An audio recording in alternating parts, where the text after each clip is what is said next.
And essentially, they're kind of like your internal investigative arm with a long, broad stretch in the military, kind of like your NCIS, kind of like your whoever the F. Nonetheless, I was taking these white collar crimes. I was learning a little bit more about criminal justice system in America and his story. And I started, as I learned more, I was kind of going like, I don't like this stuff. I don't like it. But I like the object of like being a special investigative like agent. Like who doesn't like, man, what do you do for this? I'm like a global agent. I just walk around, blow up shit, shoot people, tackle motherfuckers, do intel, cool shit you see on television, right? So the guy was like, man, your son is very talented, he's very smart. You know, he's still green because at this time I was really young in college, like learning how to do a resume and everything.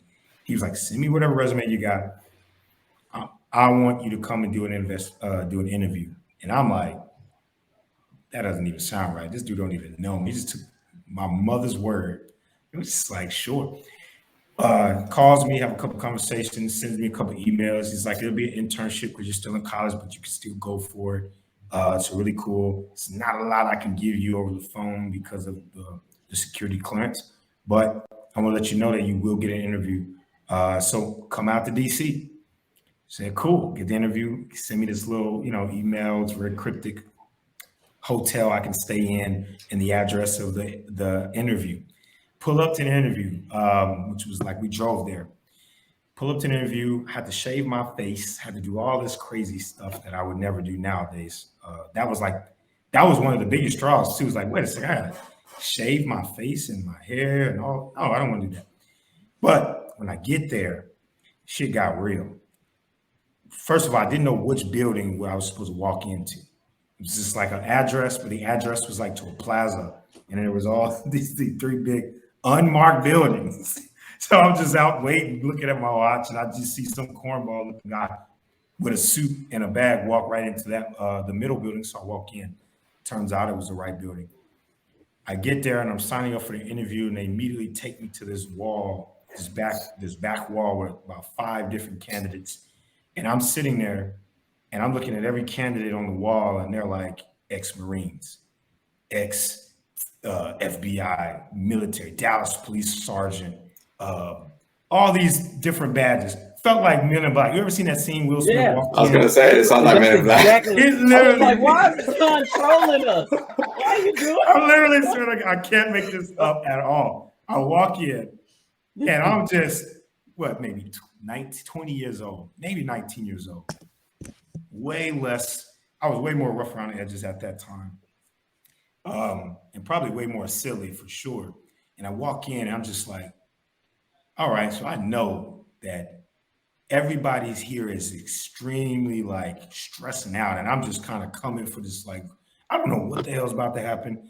I don't even know what this interview is about to do, but if there's military people and sergeants, and why the hell did they pluck this little college student who read a couple of books, right? That's it, man.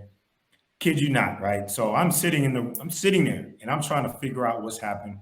And I lean over and I ask one guy, he's like, hey man, how long have they been in there?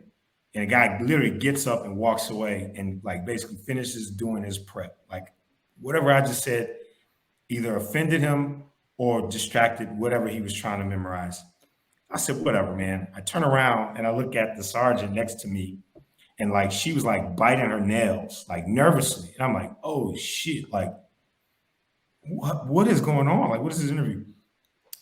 Guy comes out, he looks around, and he's like, is Jonathan Miles here? And I was like, that's me. He's like, come right in. I walk in the room. There's like 9 agents in the fucking room. 9.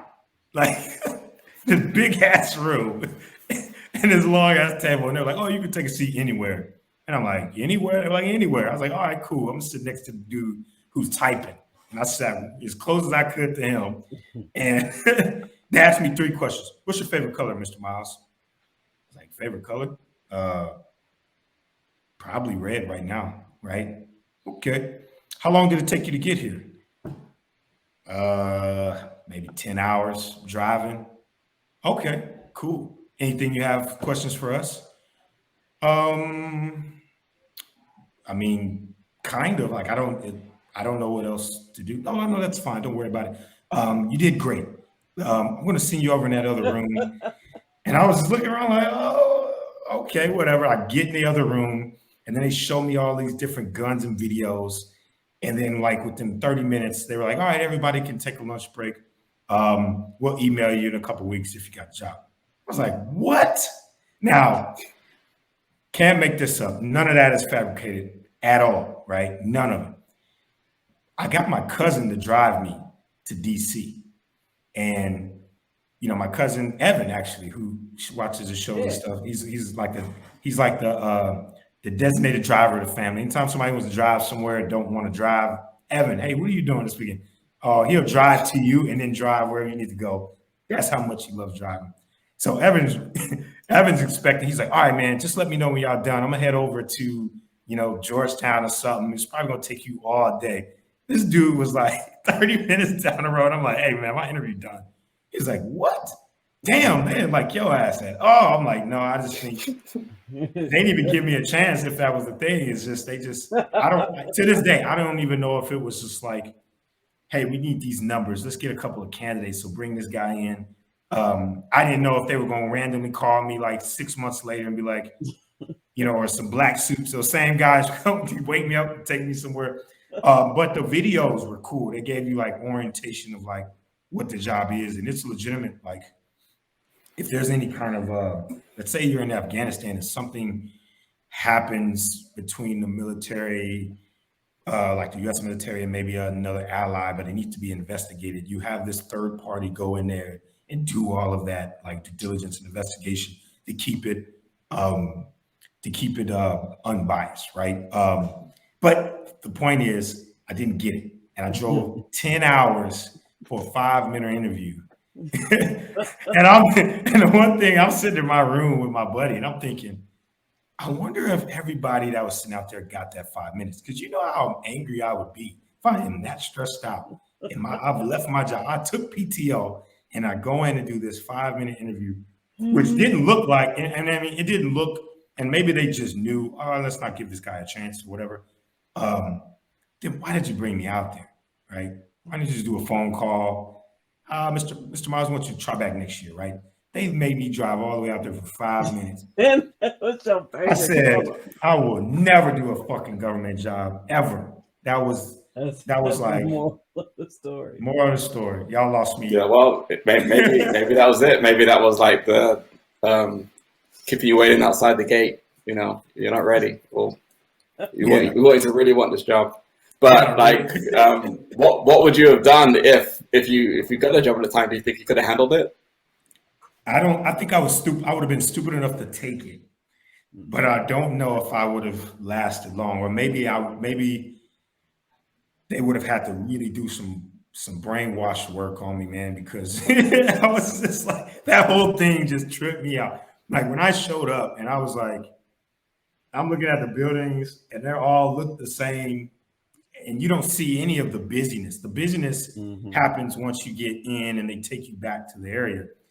And I'm like, okay, that's cool, a little bit extra, but whatever. But I think once he explained to me the job as a civilian, because the civilian side and the non-civilian side investigating is different. And I would have came in on the civilian side. I probably would have been stupid enough to take it just because of like, man, I get to be Rambo. But I don't think that would have been even the job. I think they would have been like, all right, John, I need you to go in there and take some meeting notes on this investigation. And we'll ship you back to the U.S. That's how I felt. Like, we do a lot of heavy-handed bullshit work for a little bit of gain of like what we need to do. Like, that's how I felt. Like, don't tell me I'll do this, man. Yeah. Like, they would have put you in charge of all the red filing. Like, we've got all these variety of folders here. Yeah. Some are green, some are yellow. You like red? We want you to put all the red. Yeah, we heard you in your interview. Your favorite color. What? Took a lot of notes during your interview session on you, buddy. Here's all the work, right? You got me 2 questions, man. I didn't know whether to be offended. Oh, and my allergies started acting as soon as I got there. Oh, that you didn't. So you got to tell us that. That's my allergies started acting up, but it wasn't a reason. I was sneezing, and I remember I didn't know what else to say. They're like, "So what are you gonna do this weekend?" I'm like, "I don't know, get some allergy medicine, chill out, you know." I'm like, what the fuck? My head is all fucked up now. Y'all got me all anxious for this shit, and now, man, it was bad news.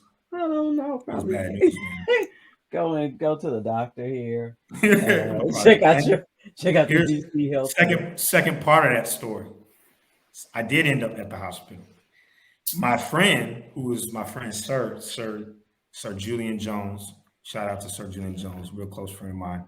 Sir was like, "Man, I've never been to DC. Like, you mind if I ride with you?" I was like, "I don't care. We get in a hotel. Evan's driving anyway. Let's shack up. Let's ride to DC." So Sir was with Evan, and they had to turn around. The Sir, he had strep throat, and we didn't know it.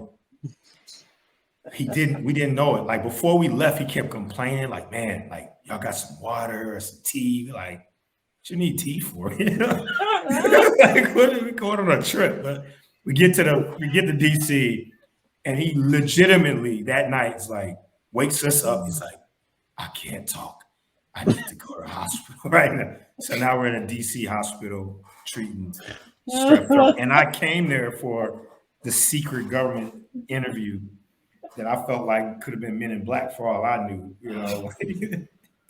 I wish they would have, though. Part of me was like, I wish they would have offered me the job, just so that all of those people that were so stressed out, knowing they didn't know what the fuck was going to happen, could just rethink their whole life. Like, I did all of this shit, and this random dude with runny eyes comes in and gets the job.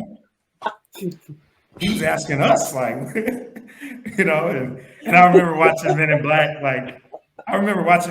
like, years after that, man. That scene always cracks me up, man, because he's like trying to poke a hole through the test, and nobody helps him out. That's exactly how I felt. I was like, you know what? Fuck everybody. I hope y'all don't get the job either. I'm out.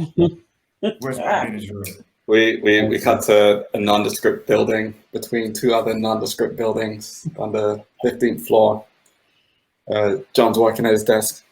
Excuse me, John. John? Oh, hey, what's up? What's going on? Hey, would you mind coming into the office? It's time for your 6-month review. We have a few questions for you. You want me to come in the office? Yeah, just stepping through here. Okay. Do I need my laptop or anything? And just that's for you to decide. But just come on, let's go. All right. Well, I'm gonna take my laptop just in case. But okay, let's go. All right. Okay, make a note of that. All right. Okay, have a seat anywhere you like in these 50 chairs we have set up. I mean, that chair is all the way in the back of the corner. Is it going to fill up? Is a lot of people going to come in here, or I can just sit in this chair? I mean, yeah, just where we feel comfortable. It's fine. I'm gonna sit in the middle, just in case something pops out early, or you know, y'all got some game. I'm gonna sit in the middle. That's a pretty safe place. Sit right there. Okay. Seat 23. Seat 23.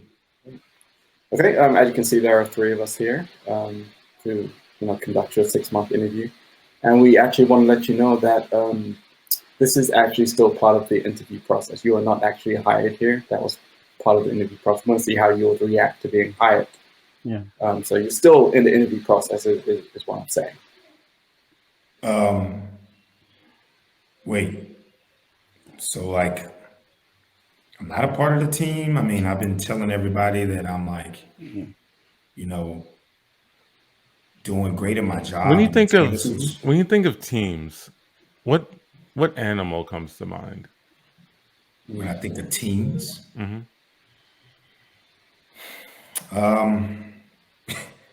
I mean, I don't know what this has to do with project management at all, but I would have to say orcas. Orcas work really well in teams. Interesting. I'll take a note of that. Yeah.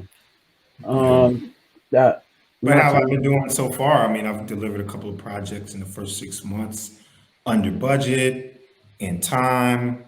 You know, I figured if that's basically the what I was interviewing to right. do, right? It's project It's management. that's part of it. That is definitely part of the interview process. But we like to bring you back in and ask you some second tier level questions to really find out how you fit. And my question for you, John, is what's your favorite type of cookie? What my favorite type of cookie? Favorite type of cookie?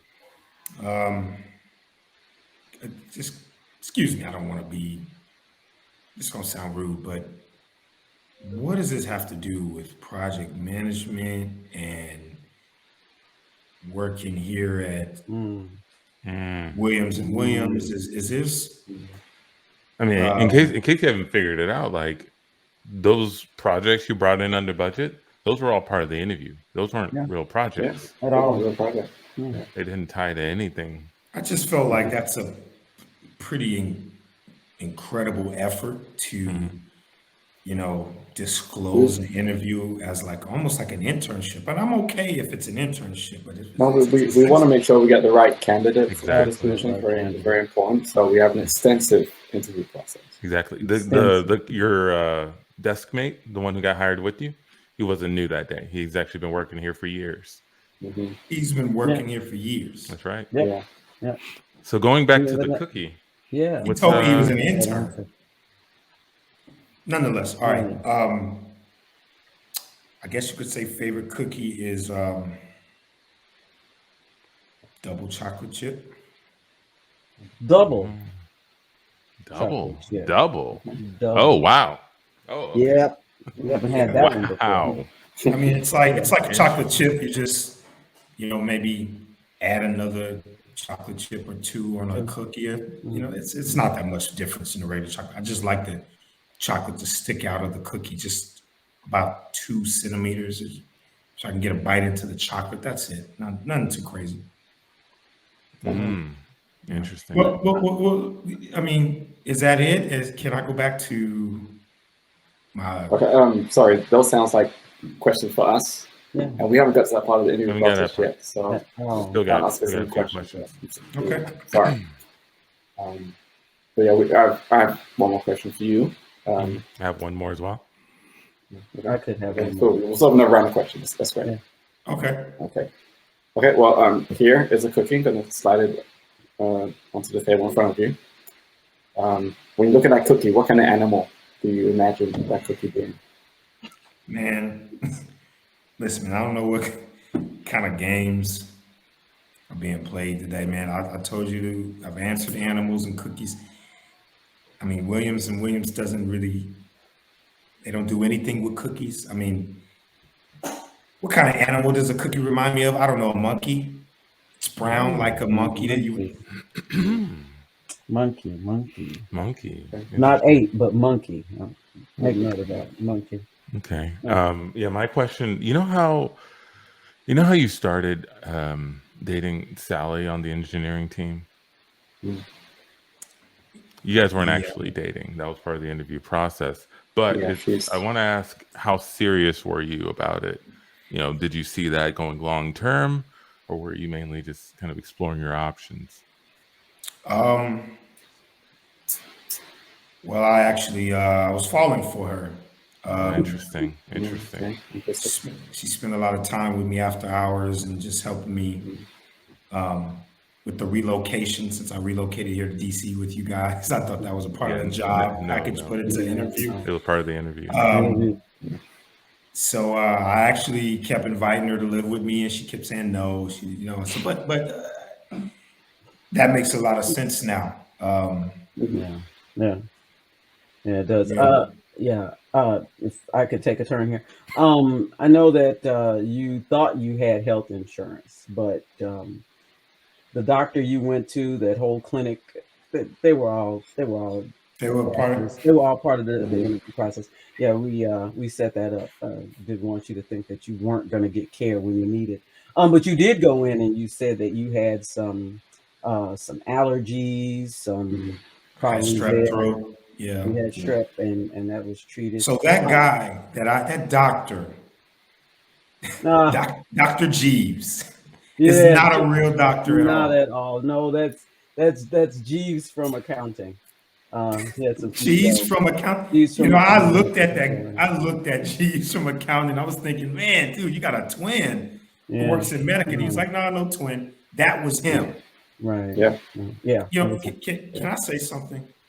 Yeah. Sorry, I know this is. Yeah, I think we're at the part of the. I think we're at that part. Yeah. He can ask questions. Yeah. I don't know about this, man.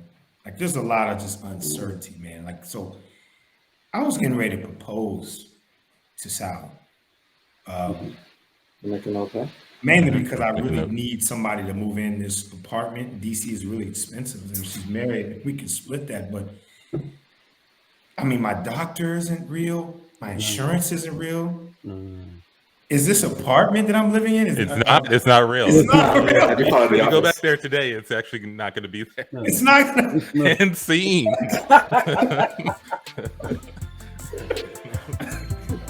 It's a hell of a way to bring people on.